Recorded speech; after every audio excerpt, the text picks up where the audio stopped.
All right, so today continuing with the sampling and distributions.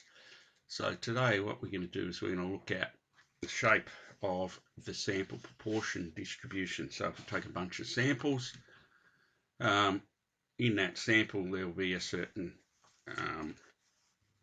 proportion that have our characteristic that we're looking at, and so we want to have a look at see what that looks like. All right, so to do that, we use technology. To do it by hand would take a long time, so we don't want to do that. So we do it with technology, and so here's a instructional sheet working you through how to actually do that. And so we're using the statistics, because the statistics, if I scroll down, there you go, allows us to create a histogram, which then we can look.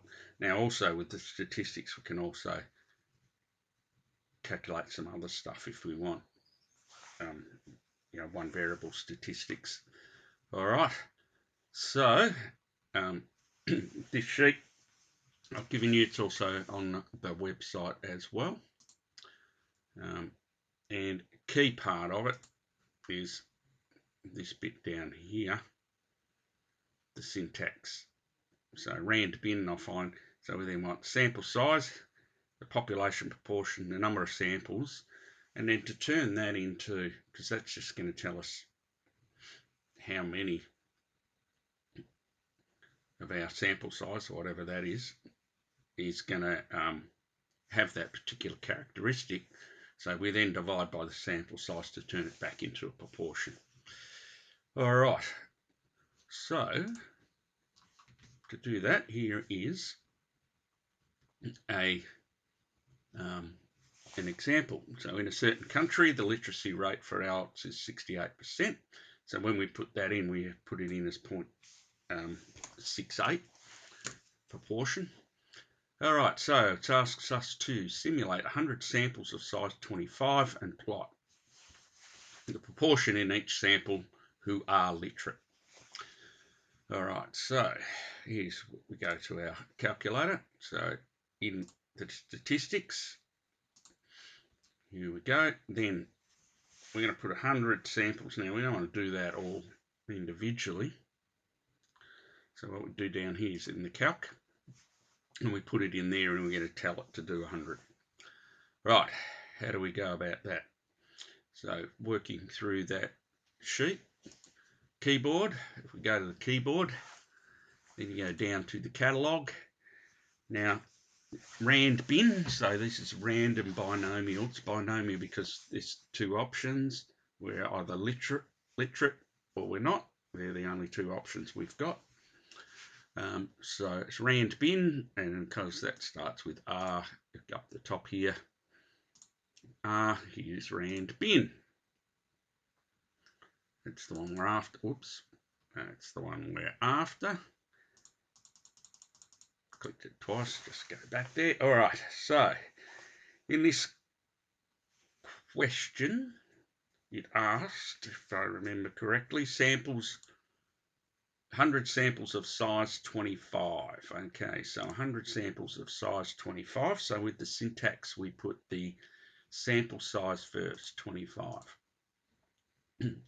We then put the sample, the population proportion, so 0.68. Then we want to know how many samples, and we want 100. And then we want to change that, because that's just going to give, say, how many in that there, how many of that 25 have the literacy attribute, are literate. So we want to turn that back into a proportion. So we divide by 25 to turn it back into a proportion. All right. So there we've got that, and now we go EXE, and there they all are. All right, so number one all the way through to, see, 100. There we are, 100. There we go, to 100.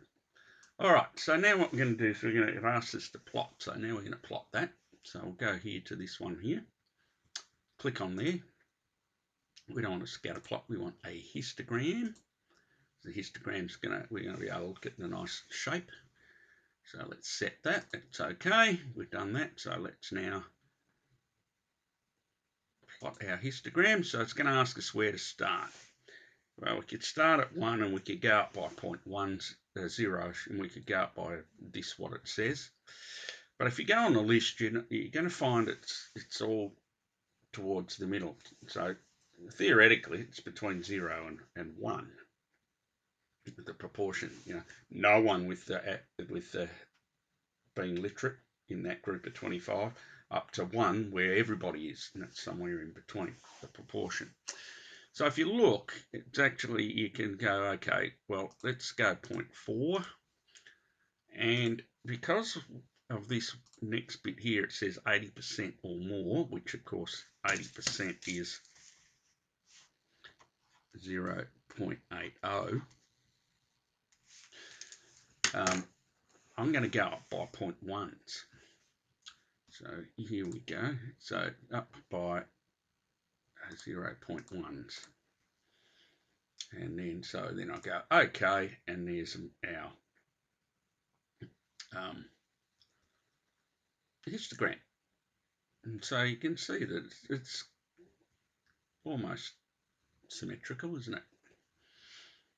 All right, okay, so there's what our histogram looks like. And so then if we go to analysis trace, and so there's the first one. So between 0.4 and 0.5, there's one of those samples of 100 had a literacy rate in that particular zone proportion. So between 0.4 and 0.5 of that sample had that. Now we were asked for part B, estimate the probability that the proportion of the sample who are literate is 0.8 or more. So let's go up here to the 0.8, so 0.6, 0.7, 0.8. So there's 11 people in that one. And there's 1 in that one there. So it says 0.8 or more. All right. So this here starts at 0.8 there. So 0.8 or more, 11 plus the 1, which is 12.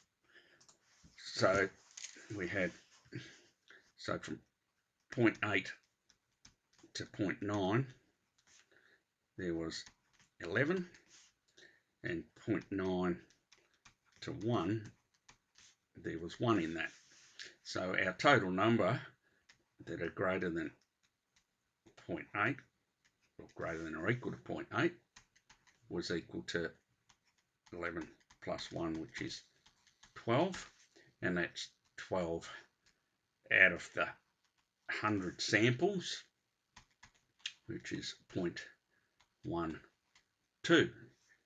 So the probability that when you choose a particular sample that they'll have a literacy rate of 0.8 or more is 0.12. So I've kind of not written it very mathematically. It should be written like probability that x is greater than or equal to 0.8 is equal to 0.12. Is how I should actually write that in the end. All right. So now let us look here. So the effect of sample size in the distribution. So I plot each of the following. So we've got 3 things we're going to plot here. And what we're going to do is we're going to, with this one, we're going to have a population proportion of 0.55. I'm going to have 200 samples that I'm going to take out of the population. And I'm going to vary the sample sizes. And then we're asked to find the sample mean and standard deviation and then compare. All right, and and I've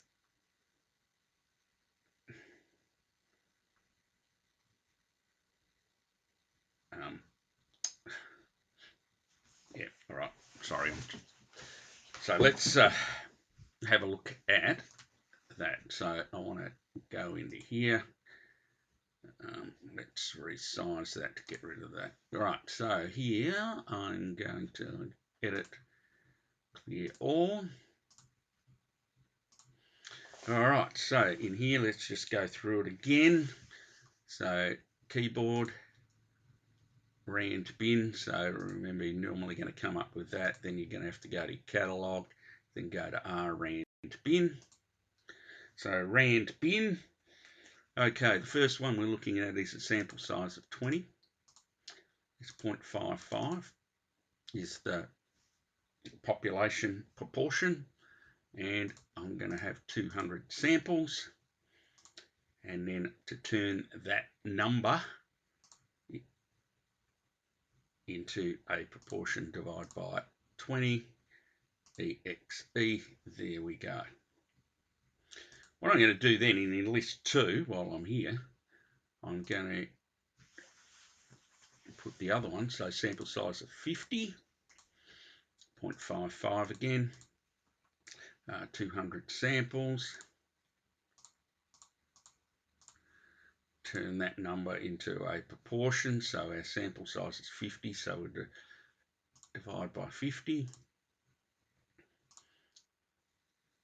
There's that one, and then in list 3, I'm going to put the other one where we're doing a sample size of 200. So rand bin 200 is the sample size, population proportion 0.55, 200 samples as well, and then divide that by 200 to turn that number into a proportion. Okay, there we go. All right, so set graphs. Graph number 1 is on. It's a histogram set. Let's graph it. I'm going to go from 0.4. I'm going to go up by 0.1s. All right, so that's not very good choice there, is it? We're not getting a good spread. So I'll need to go back here. So to do that, I'll go up here and let's go in here. And so let's start at 0.3 and let's go up by 0.01s. All right, so there we go. So now we've got a bit better spread out there. Not sure if there's anything down in there. So let's just go back here. I'll go 0.3 up by 0.01s. All right, okay. So there we go. So there's the first one. All right, we'll have a look at that. Now, what I can actually do is I can put all of these 3 on there. So if I come back up and make this screen active. So that one's all right, got that one. All right, so 2, I'm going to go ahead and go a histogram, switch it on, and that's list 2. All right, and then 3, I'm going to switch that on. I'm going to have a histogram, and that's list 3. And so I'm going to set all of that. Let's go back up to here. Let's go 0.3 up by 0.01s.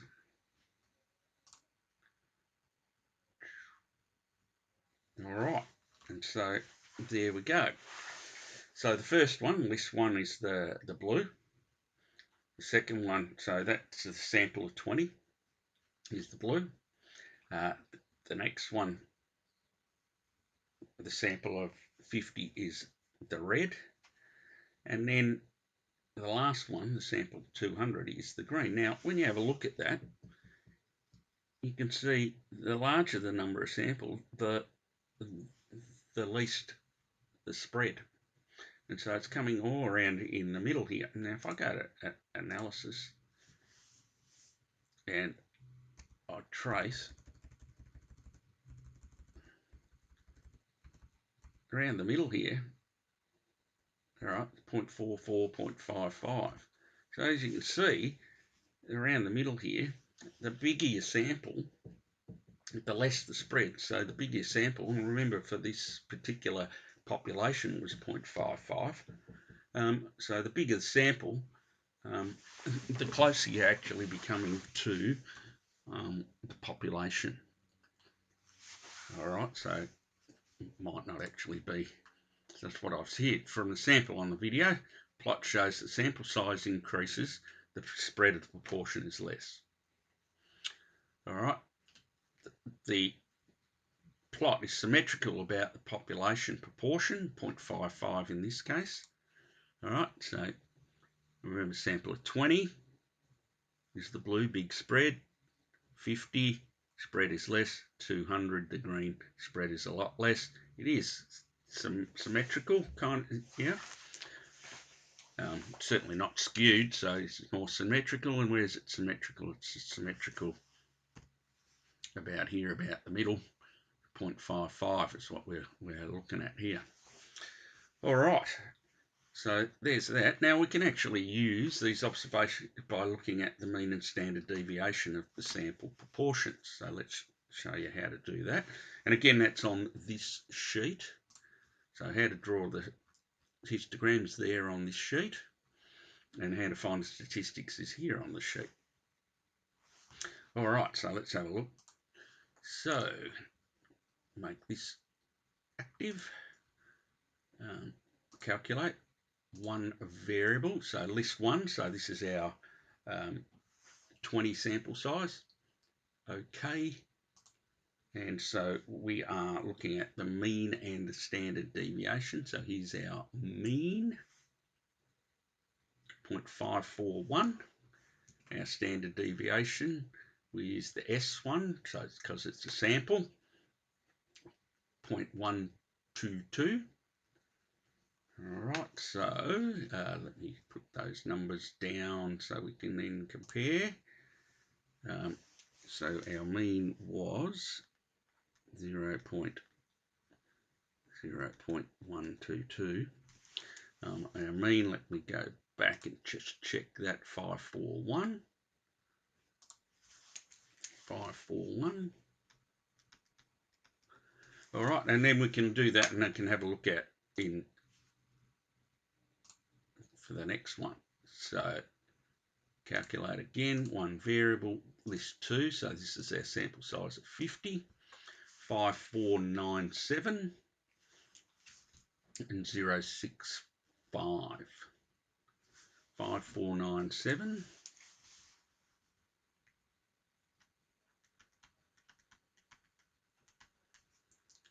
0.065, was it?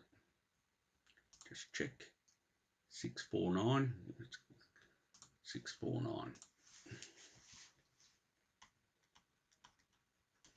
All right, now let's have a look at our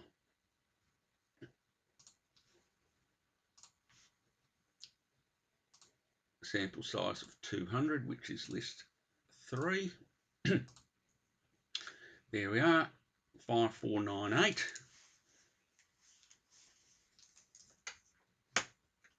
And 0325.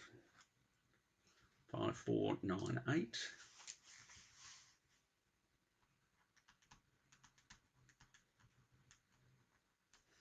A little bit of improvement there. And the standard deviation, 0325.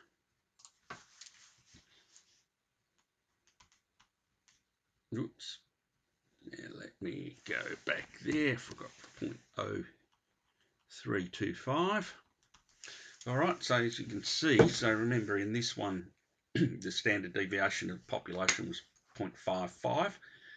So you can see 20 to 50, there's quite a good improvement. 50 to 200, not so much of an improvement, but still an improvement. However, when you look at the spread, 0.1, standard deviation, 0.064, 0.032, so there's quite a significant improvement in there. So what do we gain from that? Well, from that we gain this. A larger sample, the more confident we are that the sample proportion is a good estimate of the actual population proportions.